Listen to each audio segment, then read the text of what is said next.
डिम्पल सिंह ने बिना नाम लिए इशारों में लगाई अक्षरा सिंह पर बड़ा आरोप। जी हां, हाल ही में लाइव आकर डिम्पल सिंह ने अक्षरा सिंह को लेकर क्या खुलासे किए हैं, तो चलिए आप सभी को बताते हैं। पर उससे पहले वीडियो को लाइक कर लीजिए, चैनल को सब्सक्राइब करते वीडियो देखने के बाद शेयर जरूर करें। डिम्पल ने कहा कि वह बहुत बड़ी डायन है, उसे तंत्र मंत्र की विद्या आती है और ये भी कहा कि उसने सबका घर खाया है और मेरा भी घर खाने पर उतरी हुई है।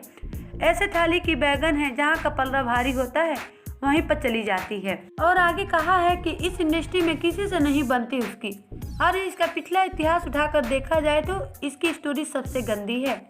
इसी के साथ पवन सिंह को पियक्कर कहे जाने पर डिम्पल सिंह ने बिना नाम लिए कहा कि तुम किसी पर कीचड़ मत उछालो, क्योंकि तुम खुद पीती हो और इसका वीडियो मेरे पास है।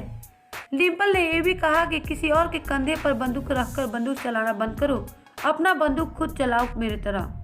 तो इसी तरह लाइव आकर डिम्पल सिंह ने इशारों में अक्षरा सिंह को खूब लताड़ी और साथ ही फैंस सबसे ये अपील की कि दो सुपरस्टार आपस में जब लड़ते हैं तो इनमें हीरोइनों का कोई हाथ नहीं होता है, तो प्लीज आप लोग हम लोगों को गाली देना बंद करें।